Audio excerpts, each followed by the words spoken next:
Good morning, everybody. Welcome to the Endzone Club, where we have prepared a platform for the kids to push them from potential to purpose. And as you guys know, every week we'll be streaming a new former professional athlete every week that'll be sharing life experience as well as game experience. So today I'm excited because I've got one of my favorite Anthonys in the world, Ant number one, former cornerback for the Cleveland Browns, Mr. Blaylock, if you will. Take a moment to introduce yourself, sir. Yes, sir. Yes, sir. Anthony Blaylock, graduate of Winston-Salem State University. First 4 years, Cleveland Browns. 2 years, San Diego Chargers. My last year in the league was with the Chicago Bears. Awesome.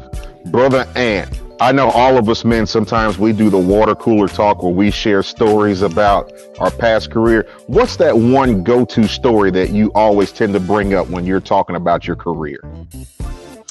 Oh man. I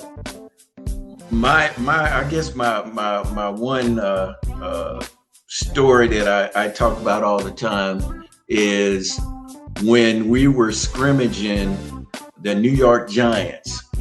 And my idol, one of the guys I watched growing up, was Lawrence Taylor. And that was Belichick's first year as a head coach. And Lawrence Taylor, I was just like a kid, just glued, just watching him. Mm-hmm. And I remember this like it was yesterday, man. It was like we were in the team defensive room. Mm-hmm. And probably 80 of us on the defense going over, film from the previous practice.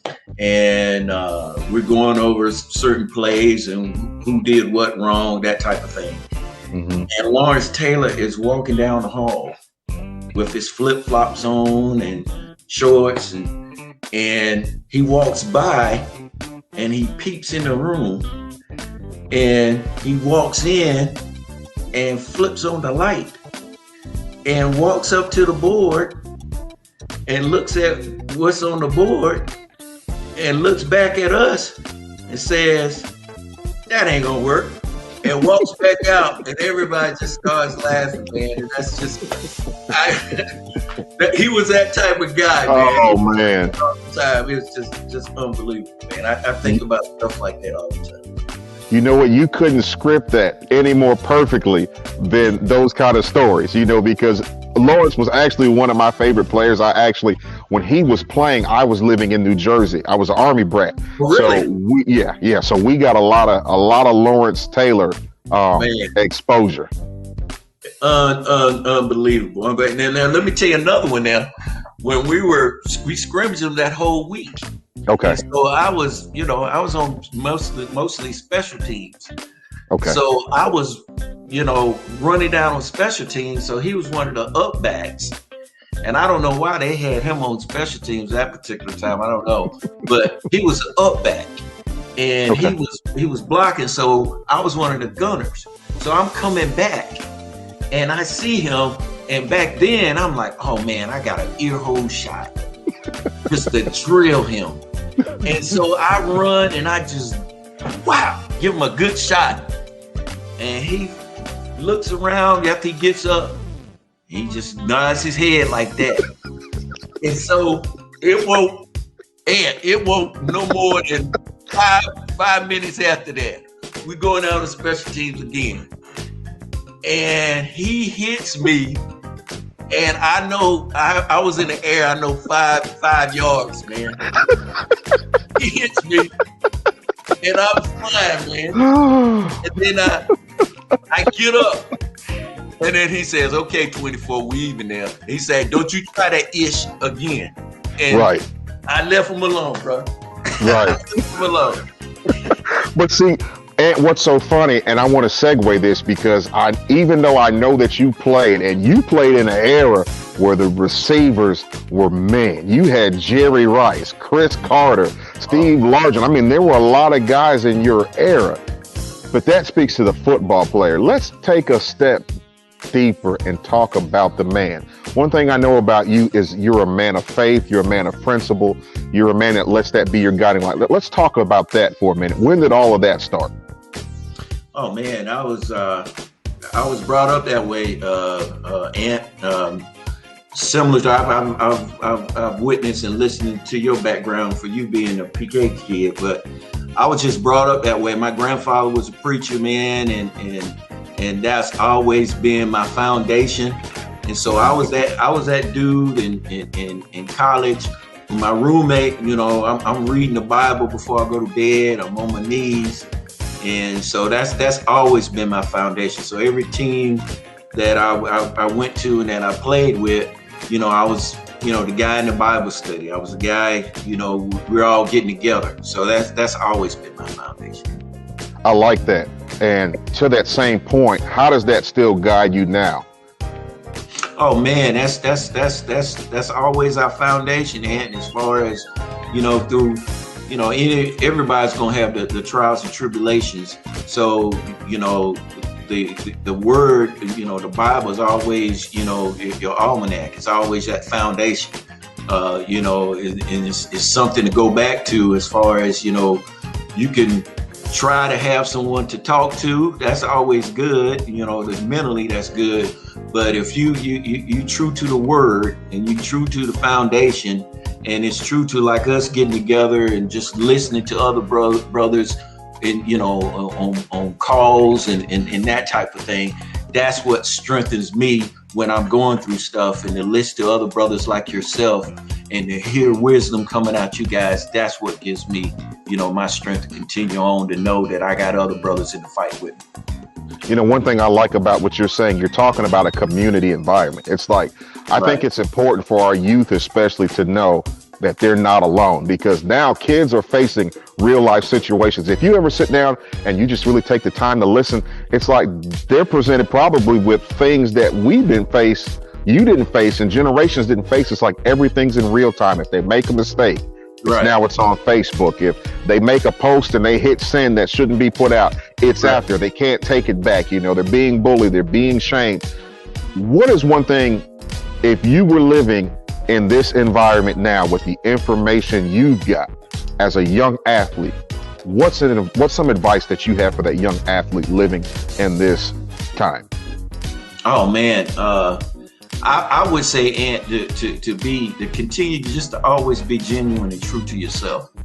I mean, for me in that era when we were growing up, you know, my thing was I was always that guy that was like, you know, if I was at the wrong spot and everybody's drinking and everybody's smoking, or if I'm at a spot, I was always that guy that everybody knew over a period of time, don't even deal with Ant, because Ant don't drink, Ant don't smoke, Ant don't deal with any of that. And the reason I didn't deal with that is because I watched so many people ahead of me in my neighborhood that I watched them fall.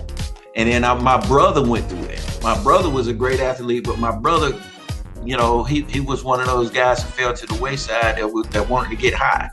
So I watched that and I experienced that. So with all that peer pressure and everything, I stayed true to myself. So I was that guy that was like, over the period of time, they just knew, man,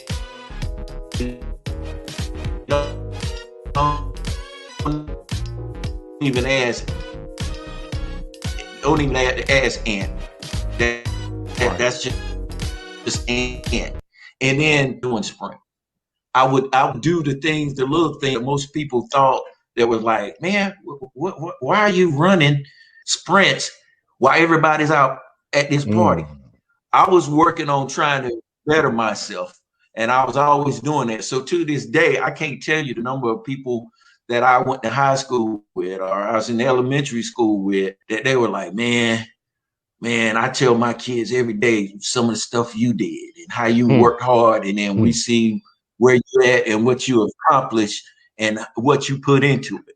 So that's my reward right there, and that's what I would tell kids today and what they're dealing with today, because regardless of what's put out there, we all fall short of graces of God. We all gonna make some mistakes. But if you stand true to yourself, you're gonna go the right path, and you're gonna do some good and some great things. You know, I like that because I talk about sometimes the difference between wisdom versus experience. It's like wisdom is Wow. the ability to be able to see somebody making a mistake and knowing I don't have to go that same path to have that experience. And from what I'm hearing, you were very observant of your surroundings, of your environment, and you use that to your benefit.